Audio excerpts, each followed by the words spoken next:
And now one of the most respected investors in America is going to tell you about his secrets.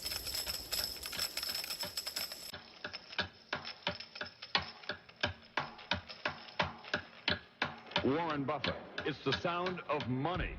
$9.2 Warren billion. Buffett, the second richest man in America. He's estimated to be worth about $62 billion. It makes him the richest man in the world. You know, Buffett is not exactly what you might expect. Even though he's in the money business, he doesn't even own a calculator or a computer. He takes the long view, and it's made him billions, many billions. Maybe you can beat the House, but I don't think you can beat Warren Buffett. Buffett filed his first tax return at 13 years old. But he's no average billionaire, Tom. No, he certainly isn't, Matt. He's a $44 billion average Joe. Warren Buffett has an approach that doesn't make him very popular with his fellow billionaires. Warren Buffett, the boy from Nebraska who grew up to become the Wizard of Omaha. What was it about him that allowed him to become the richest man in the world? How did he do it?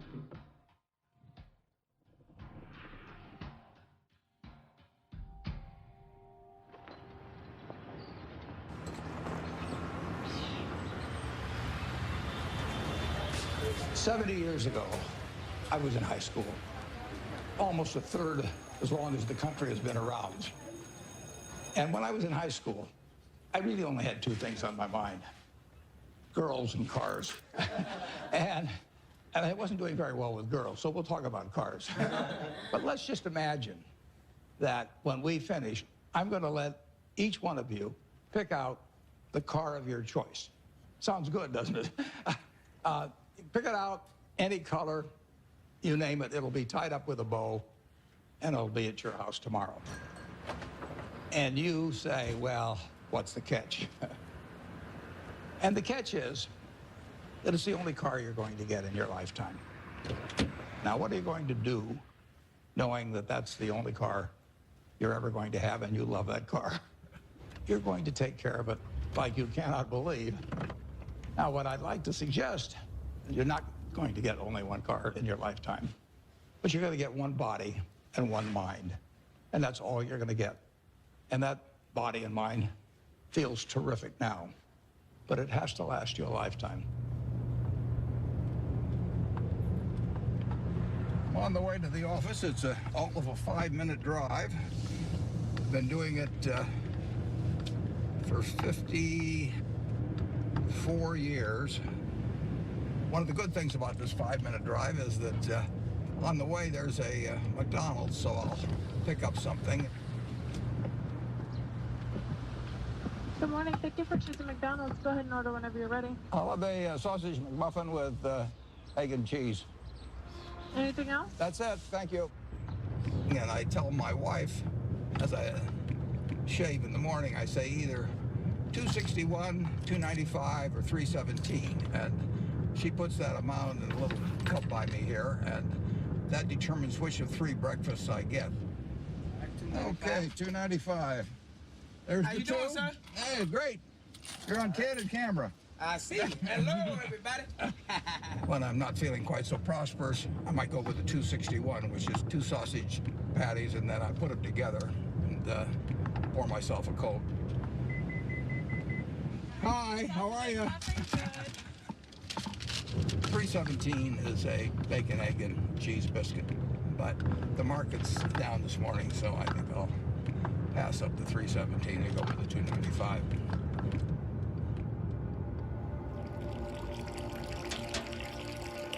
I like numbers. Started before I could remember. It just felt good working with numbers. I was always playing around with numbers in one way or another, and it was fun to have a bunch of guys over and have them betting on which marble would reach the drain first. I had a lot of energy as a kid. I was inquisitive, and I was the youngest one always in the class because I'd skip. I've always been competitive.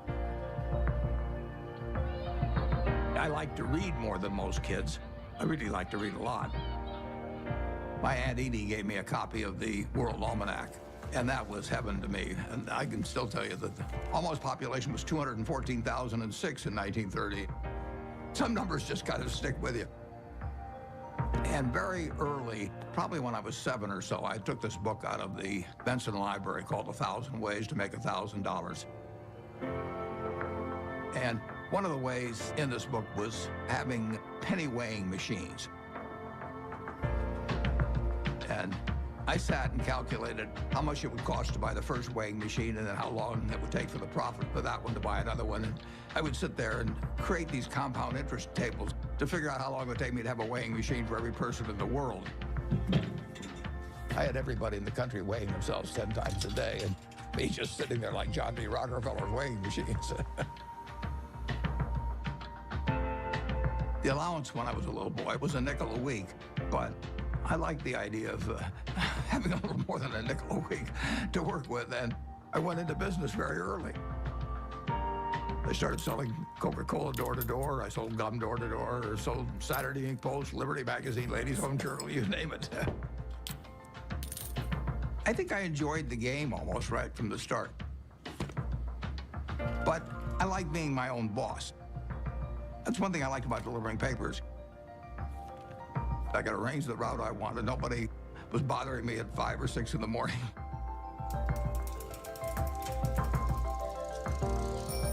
I was delivering 500 papers a day, and I made a penny a paper, but in terms of compounding, that penny turned into something else.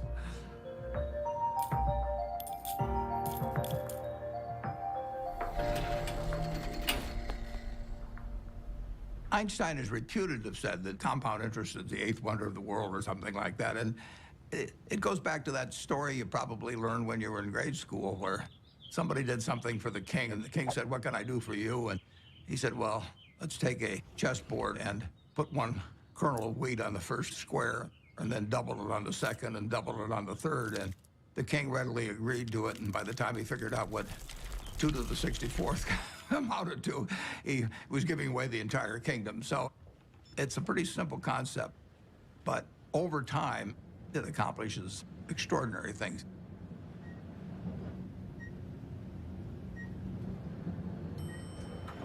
Berkshire is an amazing company. It's 4th largest company in the Fortune 500. He is the only person who has ever, from scratch, built a company that is in the top 10 of the Fortune 500.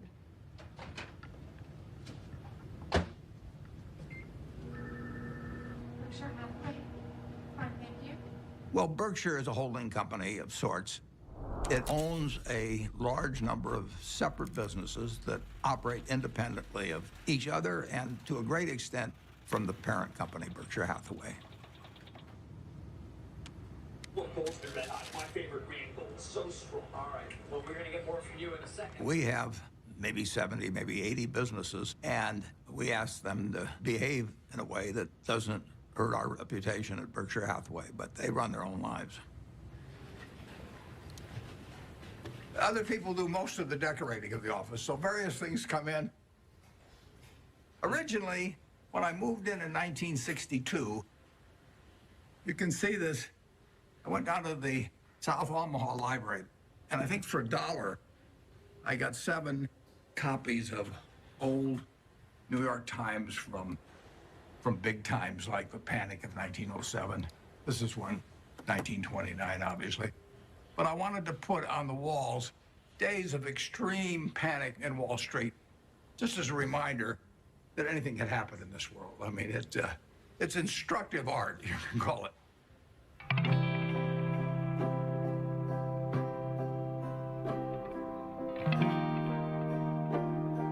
I was born in 1930 here in Omaha, Nebraska, during the stock market crash. Well, my dad lost his job in 1931, a year after I was born.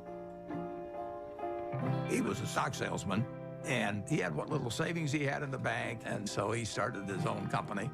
He worked right through the Depression.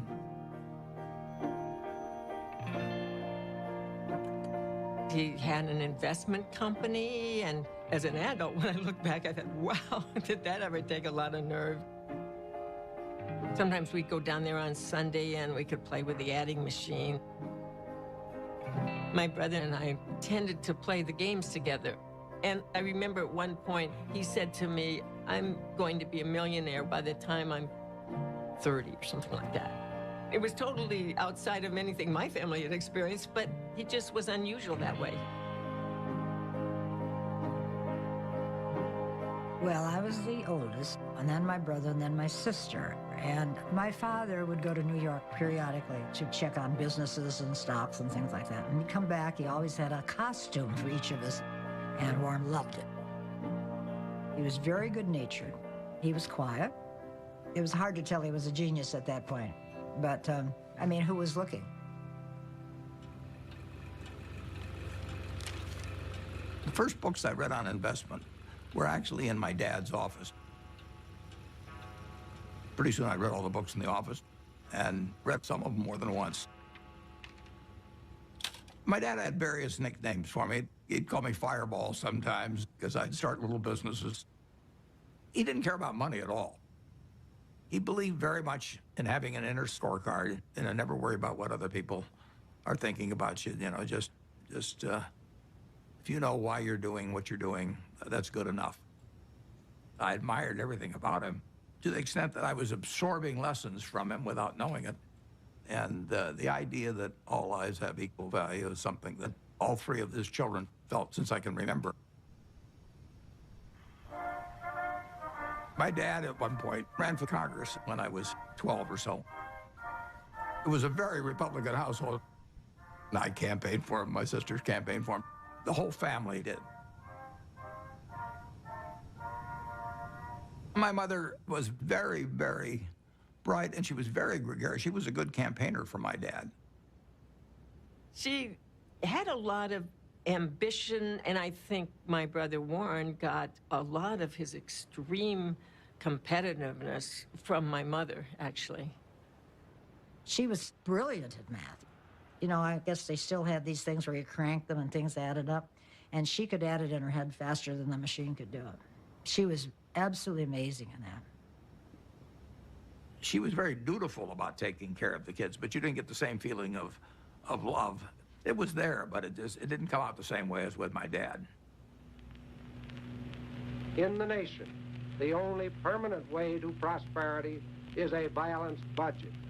Unless that goal is achieved, all post-war plans will collapse like Hitler's conquest.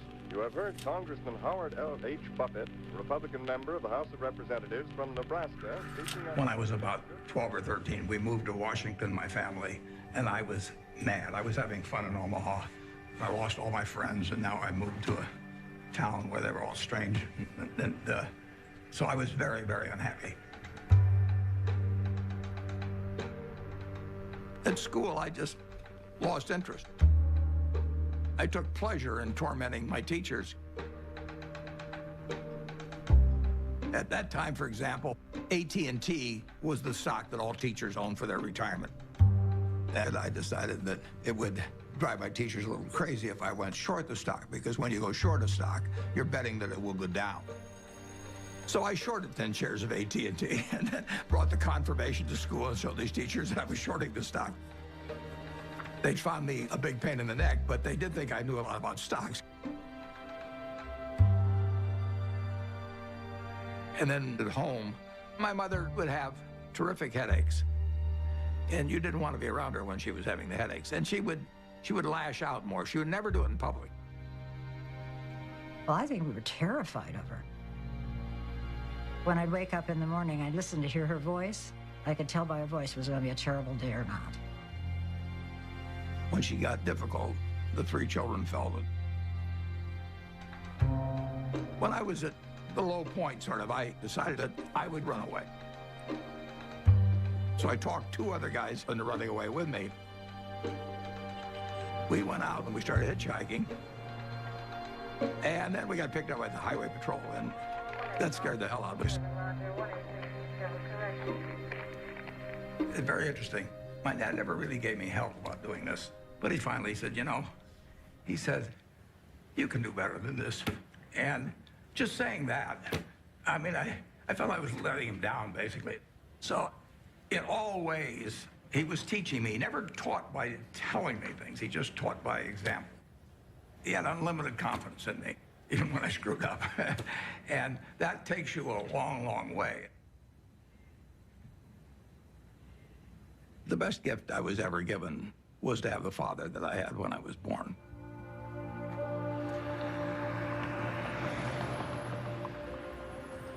I didn't want to go to college. I was 16 when I got out of high school, and I was buying stocks. I mean, I actually was having a pretty good time, and I didn't see that there really was much to be gained by going to college, but my dad kind of jollied me into it. He had a roommate who was a friend of mine, and the roommate said it just drove him crazy because he studied all the time, and Warren would come in like 15 minutes before the exam and just ace his way through it. I finished in 3 years because I had enough credits, and I was in a hurry. I wanted to get out. When I got out of the University of Nebraska, I applied to Harvard Business School. They told me I was to get interviewed in a place near Chicago. I got there, and he interviewed me for about 10 minutes. And he said, forget it. You're not going to Harvard. And so now I'm thinking, what do I tell my dad? You know, this is terrible. And it turned out to be the best thing ever happened to me. Later that summer, I was looking through a catalog, and in the catalog, it had these names of people that were teaching. And one was Graham and another was Dodd. I had read this book by the two of them, so I wrote him a letter in mid-August, and I said, Dear Professor Dodd, I said, I thought you guys were dead. But now that I found out that you're alive and teaching at Columbia, I would really like to come. And he admitted me. So, you know, that it just shows you never can tell.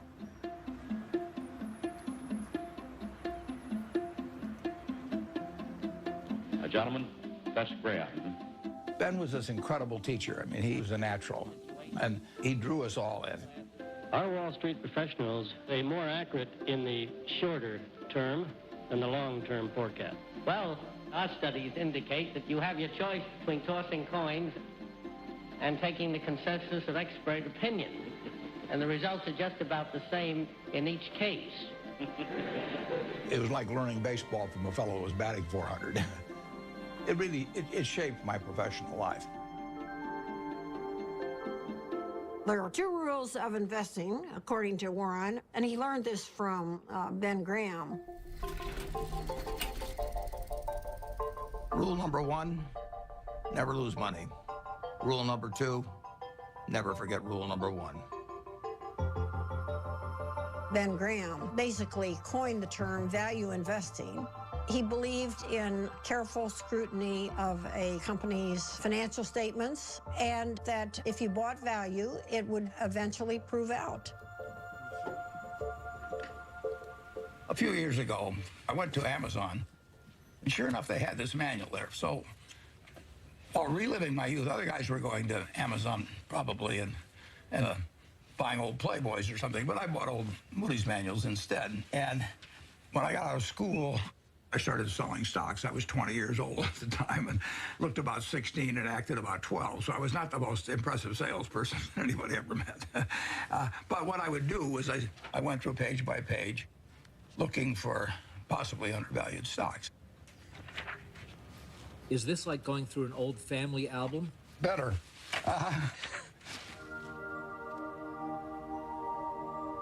When I got out of business school at Columbia, I developed pretty decent skills in terms of business, but I hadn't really come to terms with the world exactly. What were you like around girls back then? Bad. I was sort of out of the swing of things there for a while. I went to my 60th reunion.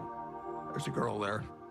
I took her out one time to the Uptown Theater in Washington, and I asked her whether she remembered what movie we saw, and she said, no, I don't remember that. And then she said, but I do remember one thing. And like an idiot, I said, what was that? And she said, well, you picked me up in a hearse. And it was true that I owned a half interest in a hearse when I was in high school, which was not the smoothest thing, or coolest, as I would say now, the thing that you could do on a date. There were two turning points in my life. Once when I came out of the womb, and once when I met Susie, basically.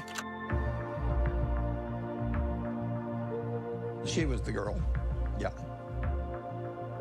But it took her a little longer to figure out I was the boy. I was going to be his youngest sister's roommate at Northwestern. So I walked into their house, and he was sitting in this chair, and he made some sarcastic quip. So I made one back. I thought, who is this jerk? And that's how we met, yes. Listen, Warren is smarter than you even know. His brain is going all the time. And my dad said to me, now you have to understand about him. You're not going to have discussions with him like you would most normal people. But he has a heart of gold. He was just totally enamored of her, and why not? And she of him. She'd sit on his lap all the time, and he'd stroke her hair. It was softening him. Susie was really kind, considerate, and she was the balancing force. I just got very, very, very lucky. But I was a lopsided person, and it took a while, but she just stood there with a little watering can and just nourished me along and changed me. Somebody once said that the chains of habit are too light to be felt until they're too heavy to be broken. I had been terrified of public speaking. I couldn't do it. I'd throw up. And I knew if I didn't cure it then, I'd never cure it. And so I saw an ad in the paper for the Dale Carnegie course, which worked on developing your ability to speak in public. And I went down there. Be sincere. A good smile has the same effect as a puppy's tail. When a puppy wags... They made us do all these crazy things to get out of ourselves, and so we stood on tables and did all kinds of things.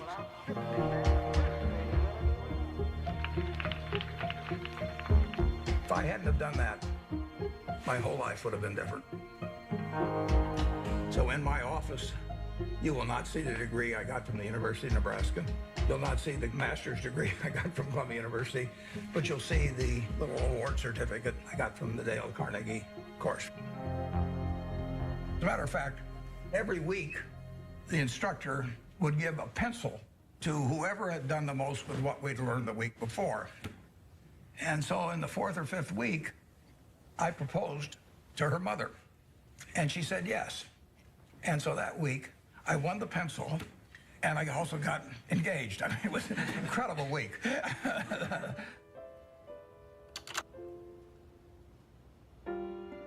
wedding day was kind of interesting because I couldn't see anything without my glasses, and I was so nervous that I just decided I'd take off my glasses and I wouldn't be able to see all those people out there.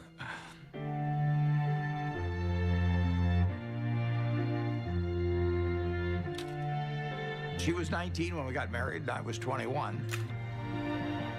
But she was so much more mature than I was, there's no comparison.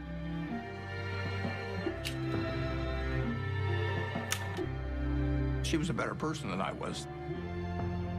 But when you get married, it's not a question of saying, I'm going to put a 14% factor in for humor and 17% for intellect and 22% for looks. It doesn't work that way. I knew it was the right decision, and it was.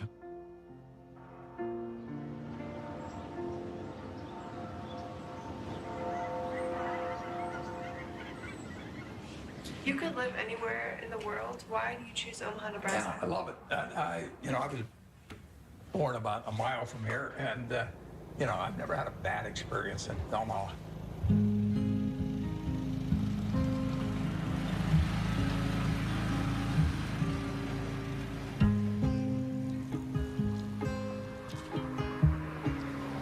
Omaha and Nebraska are home to me.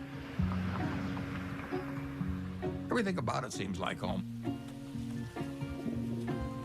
It's a pace, it's relationships. There's a lot of continuity, there's a lot of community, there's a lot of friendship.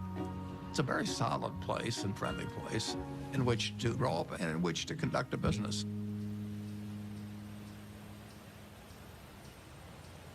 When I came back to Omaha in early 1956, I had no idea what I was going to do. But a few months after I came back, some members of the family said, what should we do with our money? And I said, well, I'm not going back in the business of selling stocks, but if you would like to join me in a partnership, I said, I'll be glad to do it. So within a couple of months after coming back, I set up the first partnership.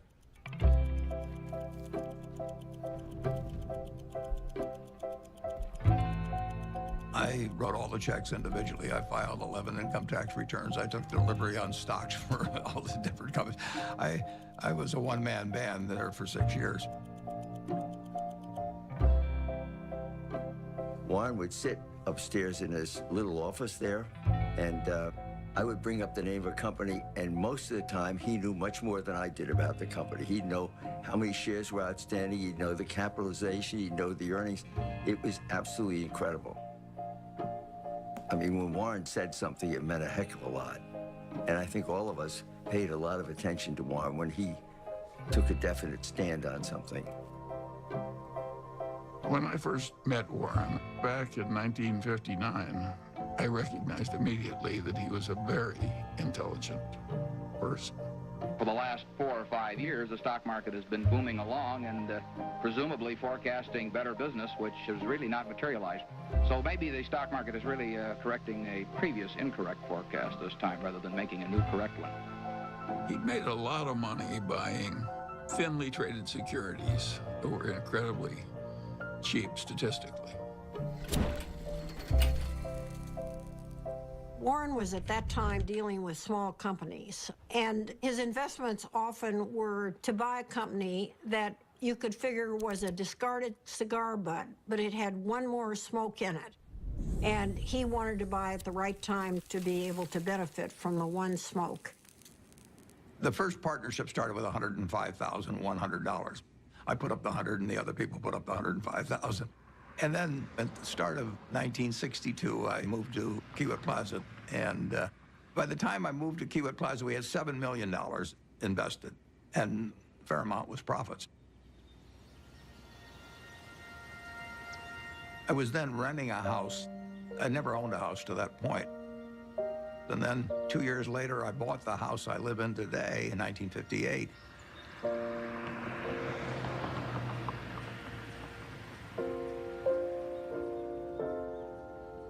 We had 3 children, Susie and I. And we had them young, incidentally, which was, I think, a very good thing.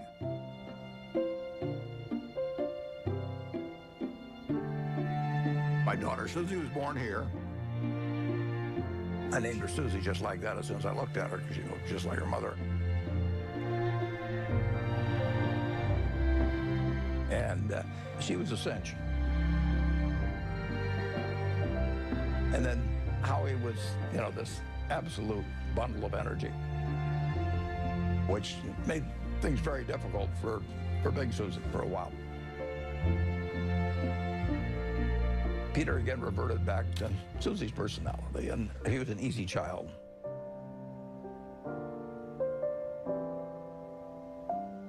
Well, you know, I would describe my childhood as normal, but who knows what normal is. People often think, you know, well, Warren Buffett was this famous rich guy. He was not famous and he wasn't rich when we were growing up. What I saw first and foremost, day in and day out, was consistency. Every day we'd hear the garage door close in the house, and then like clockwork, my dad would come in the door, I'm home, and we'd all eat dinner together, which I think surprises a lot of people. My dad used to rock me to sleep at night and sing Over the Rainbow. So I have this insanely sentimental attachment to that song. I've always had a really close relationship with him.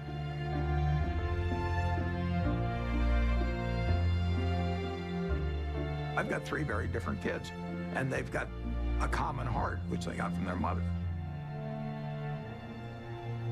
She did most of the work, by far, of bringing up the children, which was probably a good thing. They have more of her qualities than mine, which I would recommend. Well, my mom was the biggest part of my life growing up. Even though I got disciplined on a regular basis, and she was usually the one doing it, she was still my best friend. She was somebody who would help anybody. I mean, whether she knew them or didn't know them, or maybe even didn't agree with them, she would still help them. She was incredibly empathetic, and she was interested in every person individually. She never cared about money or business at all. I mean, he would go around saying, I'm going to be the richest man in the world. And I think, well, it's like somebody says I play music and I'm going to be Mozart. I don't know. How does anyone know? How does anyone know? You know? So that was okay. I don't really care about that. I would say that Susie led Warren toward changing his political views. He grew up as a young Republican. His father was a Republican congressman. But Susie saw things in different ways. She was the catalyst.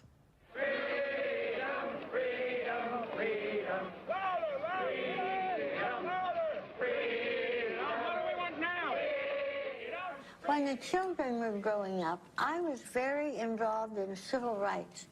I was immersed in it, and I think that's what made Warren a Democrat. He would go with me to hear speakers. I remember that speech that Martin Luther King gave.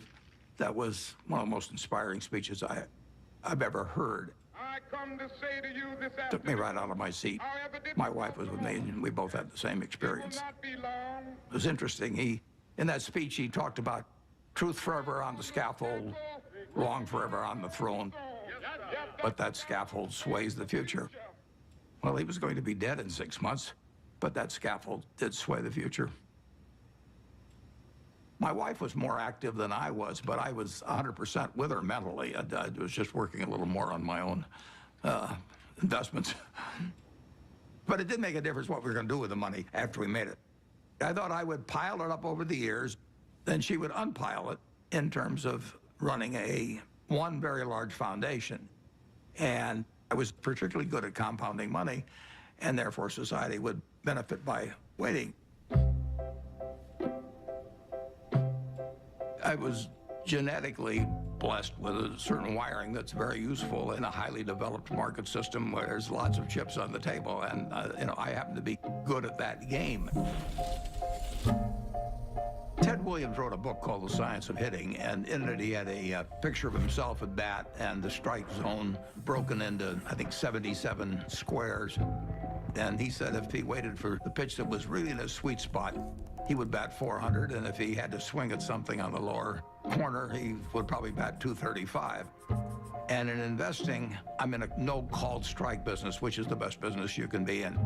I can look at 1,000 different companies, and I don't have to be right on every one of them or even 50 of them. So I can pick the ball I want to hit.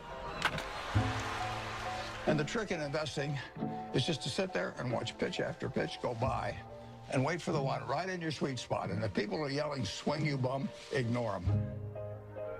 There's a temptation for people to act far too frequently in stocks simply because they're so liquid. Over the years, you develop a lot of filters. And I do know what I call my circle of competence. So I stay within that circle, and I don't worry about things that are outside that circle. Defining what your game is, where you're going to have an edge, is enormously important.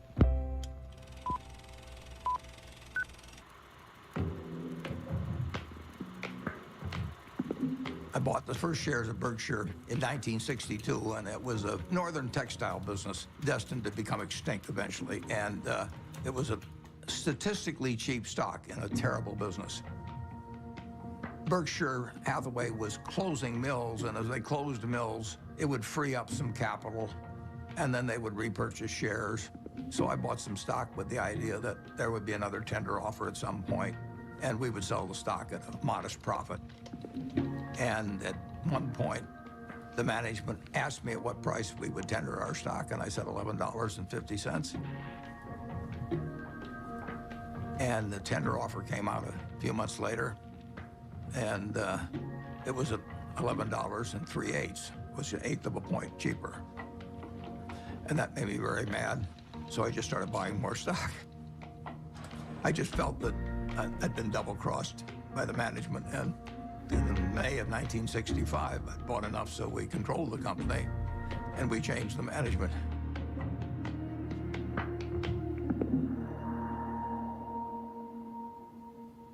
That was a pretty silly way to behave, as Warren has recounted in retrospect. One of the reasons Warren's successful is he's brutal in appraising his own past. He wants to identify misthinkings and avoid them in the future. But it was an accident that he chose Berkshire Hathaway. If the chairman hadn't tried to cheat him out of an eighth, there wouldn't have been any Buffett-Berkshire Hathaway history. If you're emotional about investment, you're not going to do well. You may have all these feelings about the stock. The stock has no feelings about you. Looking back, it's interesting, that tender offer, I didn't realize it, but it happened about 5 days after my dad had died. And whether that had affected me or not, I don't know. Do you remember your last conversation with your father? Yeah, but I don't want to talk about it.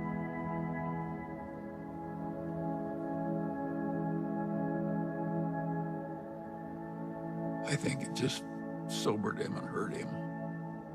But Warren soldiers on. Both Warren and I could look at our fathers and see what they did right and what they did wrong. Warren's father was a real old-fashioned right-wing ideologue. And his father was so intense about it that Warren just decided that it was a mistake. It cabbaged up your head to be that much of an ideologue. So he loved his father, but he didn't want to become that much of a true believer in anything. My politics became more overt after my dad died. Civil rights changed my views. You know, in 1776, Thomas Jefferson wrote, "All men are created equal," and then when they wrote the Constitution, they all of a sudden decided that, no, it was just 3/5 of a person if you were black. I mean, that struck me as kind of crazy. I was talking to him one day about some racial issue, and he said to me, "Wait till women discover they're the slaves of the world." Now, how many men were cognizant of that, and even women then? The initial example is really my mother. She came from a generation where the main function of the wife was to help her husband in the job. And my sisters are fully as smart as I am. They got better personalities than I have, but they got the message a million different ways, that their future was limited, and I got the message that the sky is the limit. And it wasn't due to a lack of love or anything of the sort. It was the culture. On the other hand, you can look at the flip side of that and say it's quite encouraging, because if you look at what this country accomplished only using half of its talent, you know, just think of the potential for the future. I'm enormously bullish on America over the future, and part of the reason is that we, by some rather stupid decisions, essentially put half our talent on the sidelines. Warren is probably the most rational person I've ever met. Charlie Munger would be a close rival. And Charlie became a man that Warren depended on heavily. And I think his first experiences in the discarded cigar butt era convinced him that it was not exactly where he wanted to be. He'd made so much money for so long doing what he'd been taught by Ben Graham, which is to buy these very cheap stocks. And if they were cheap enough, he didn't care it was a lousy company and a lousy management. He knew he was going to make money anyway just because of the cheapness.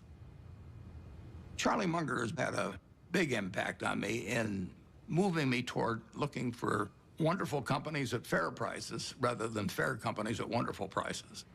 And that was enormously important because it enabled Berkshire to scale up in a way that would have been impossible to do otherwise.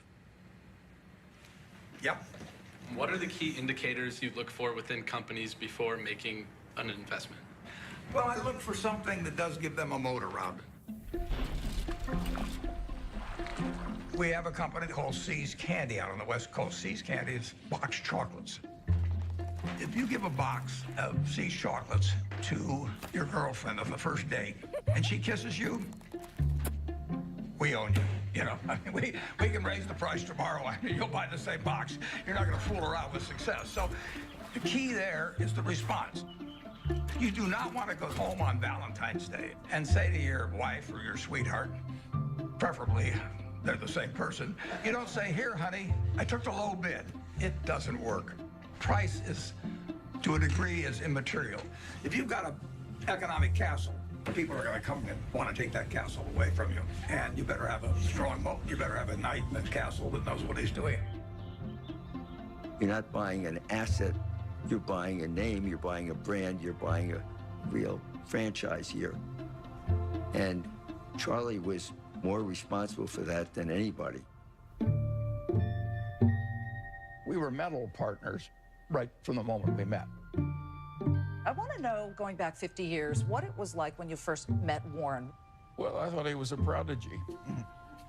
And I got a lot of criticism. My wife said, why are you paying such enormous respect to that young man with a crew cut who won't eat vegetables?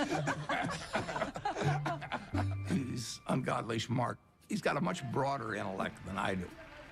And he's magnificent at being able to condense important ideas into just a very few words.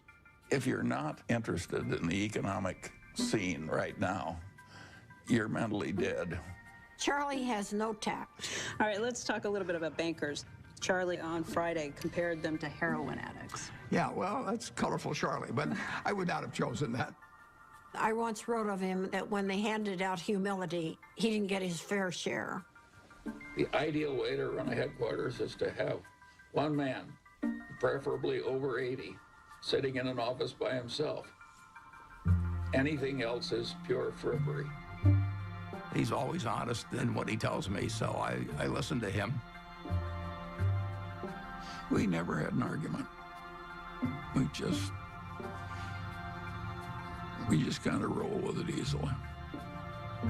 Suppose Warren doesn't want to do something that I would have done.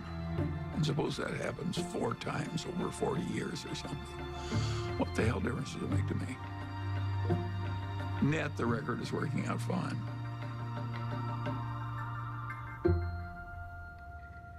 Both of us know that we've done better by having ethics. Warren's not interested in making money by cheating people. Warren's opinions of Wall Street investment bankers would not endear him to their mothers.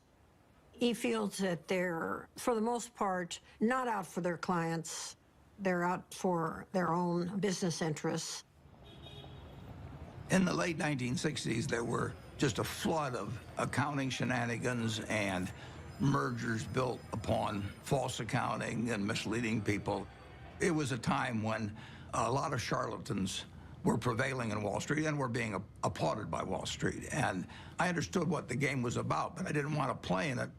So I closed down the partnership at the end of 1969, and I took on the title of chairman for Berkshire Hathaway. Well, I think the modern Berkshire is pretty much all a reflection of Warren. I have constructed a business that fits me. It's kind of crazy to spend your life painting if you're painting a subject you don't want to look at. I've gotten to paint my own painting in business on an unlimited canvas, in a way. It's a different sort of place. I work with a great group of people that make my life very easy and that take good care of me.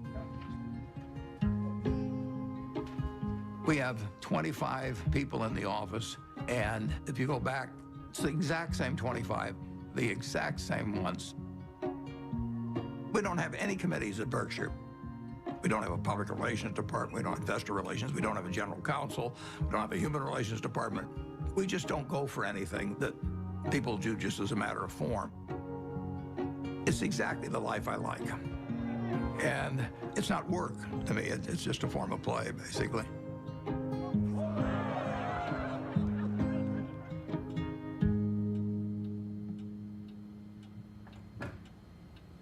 No, I like things quiet. I shut the door, actually, at the office because I don't want to hear anybody talking outside. And I still probably spend 5 or 6 hours a day reading. Look at what's trending today. Our quick roundup of what has you talking. Well, what's amazing is the stuff he remembers. It's like a little computer, you know. I keep thinking the hard drive will run out of space, but it doesn't. He's one of the smartest people we know. So I was at a couple of the family dinners at the Gates house where Mary, Bill's mom, was trying to convince him to come out to the family place at Hood Canal to meet Warren Buffett. And he was resisting because he was really busy with Microsoft. And finally he said, Mom, okay, I'll come for lunch. So the two of us flew out there somewhat reluctantly because, you know, buying and selling stocks, which is how I thought of Warren, wasn't a particular interest to me and didn't seem like value added. It turned out that was completely wrong. We knew that day that we'd be very close friends. In fact, we just couldn't get enough of each other. Shortly after I met Bill Gates, Bill's dad asked each of us to write down on a piece of paper one word that would best describe what had helped us the most. Bill and I, without any collaboration at all, each wrote the word focus. Well, focus has always been a strong part of my personality. If I get interested in something, I get really interested. If I get interested in a new subject, I want to read about it, I want to talk about it, and I want to meet people that are involved in it. We both love to work hard. You know, neither of us like frivolous things. You know, he doesn't know much about cooking or art or a huge range of things. I can't tell you the color of the walls in my bedroom or my living room. I don't have a mind that relates to the physical universe well. Warren checking the Dow. But the business universe, I think I understand reasonably well. Warren's ability to size up people and businesses, it's a pretty magical thing. He is the best at that of anybody we know. We should all try to be 20% as good at that.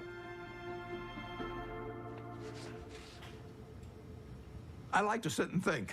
And I spent a lot of time doing that. And sometimes it's pretty unproductive, but I find it enjoyable to think about, particularly about business or investment problems. They're easy. It's the human problems that are the tough ones. Sometimes there aren't any good answers with human problems. There's almost always a good answer with money.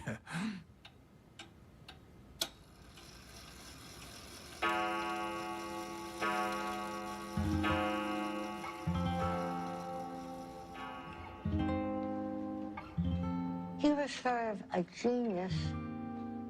I think sometimes geniuses are by default lonely and isolated.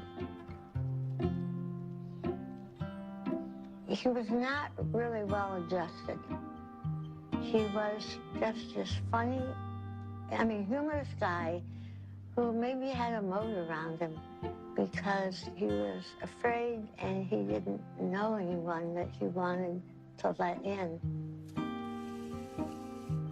And to this day, I don't know, well, nobody knows him like I do, and probably any wife would say that. But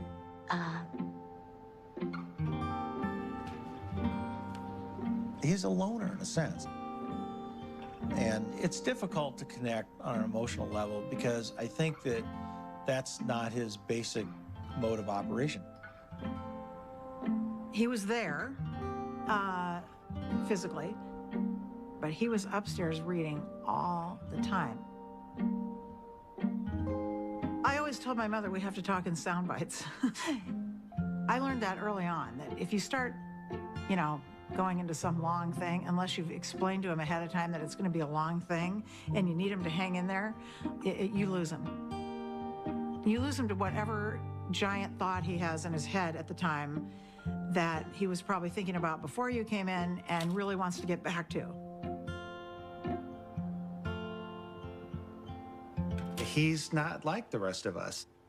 I don't think my dad ever took anybody for granted, but you are a little bit blind, I think, sometimes to what other people might be doing behind the scenes. And my dad's gotten a little bit of a pass. Warren can't find the light switch, and it's probably my fault. One time, years ago, when the kids were little, I was feeling really sick. I had the flu, so I lay down on the bed, and I said to Warren, will you get me a pan or something from the kitchen? I may not get to the bathroom. I feel so sick. He said, okay. So he trotted down to the kitchen, and I hear this bang, biff, boom, bang. And he comes comes up and he brings me a colander, and I looked at it, and I said, look, honey, this has holes in it. Oh, okay. So he ran down, all this banging with him. He comes up, and he puts the colander on a cookie sheet.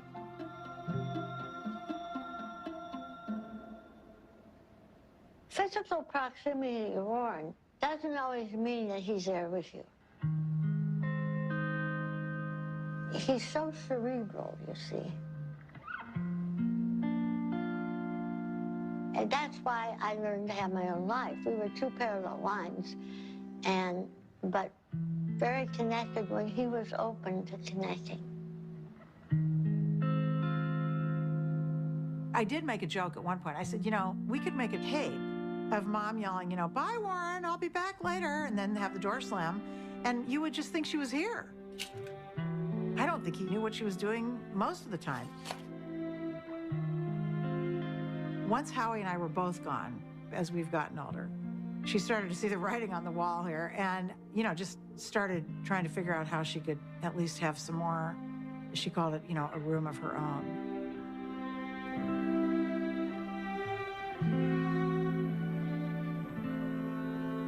The worst mistakes involve not understanding other people as well as you might.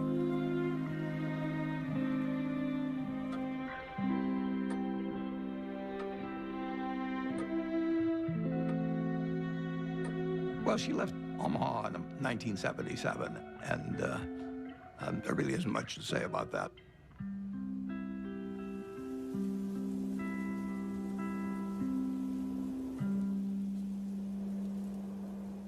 It was devastating for him.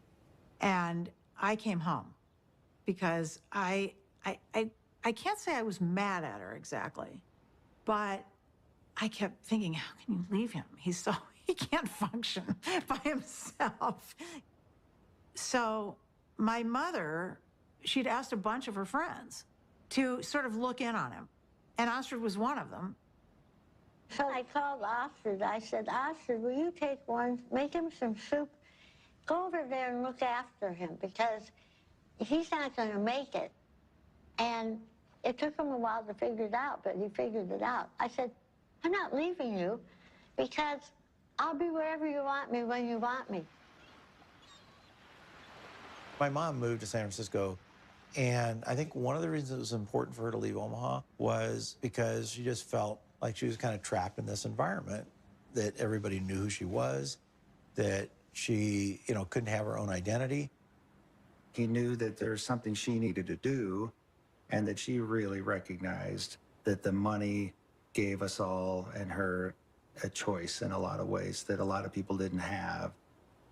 There was a time Warren was getting criticized that here was this very, very rich man who was getting richer every year and really wasn't giving a lot of money away.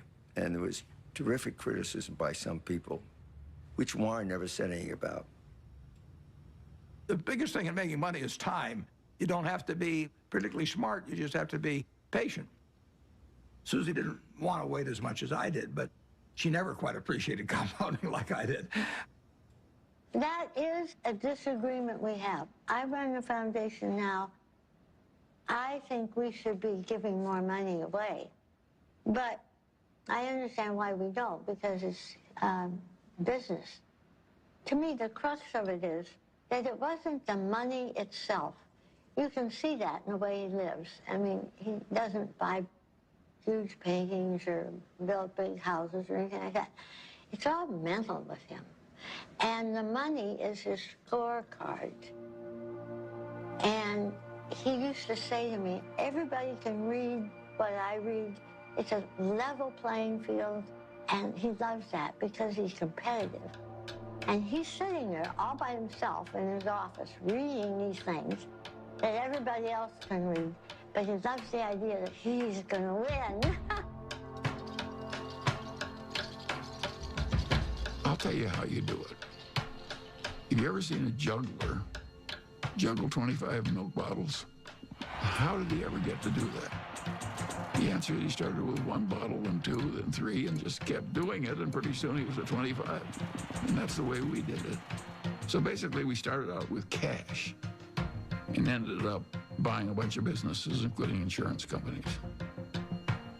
Insurance is in itself a profitable business, but it has the additional advantage of creating something that's called float. And float is the money that hangs around Berkshire while a claim is waiting to be paid. And Warren turned out to have an extraordinary ability to use the money thrown off by the float to buy companies that fed the growth of Berkshire. In 1983, Mrs. B cashed in on her business by selling control for $55 million to a company owned by investor Warren Buffett.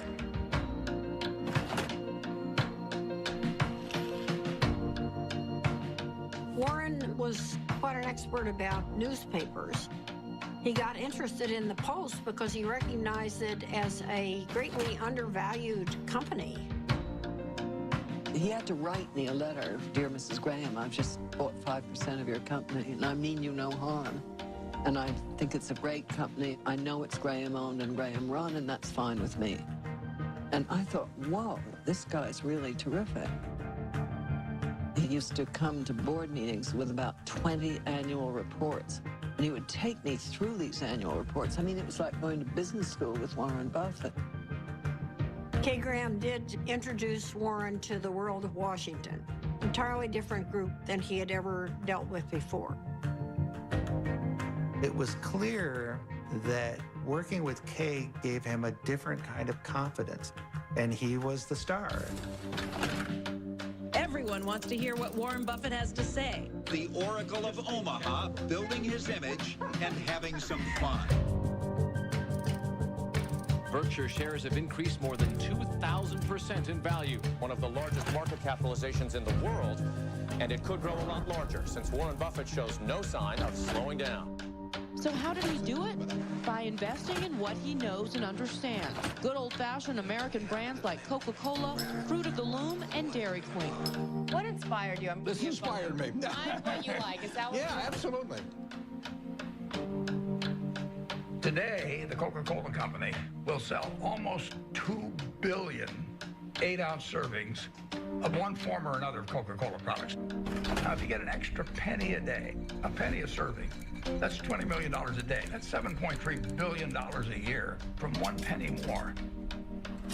When you own Coca-Cola, you own a little piece of the minds of billions and billions of people. That is really good. Who's got the most $100 bills these days? Well, his name is Warren Buffett in this country, and he has just displaced his friend Bill Gates as the richest businessman in the world.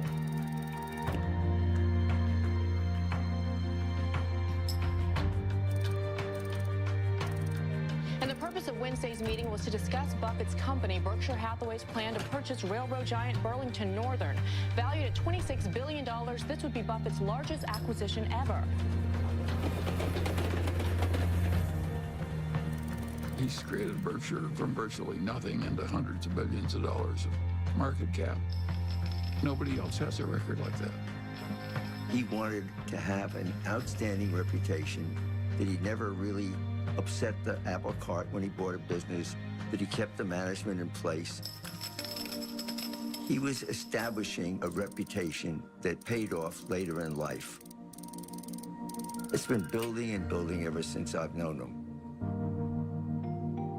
It takes 20 years to build a reputation, and it takes 5 minutes to lose it. When Warren made his investment in Solomon, I was one of the people, along with many, many others, who were quite amazed because he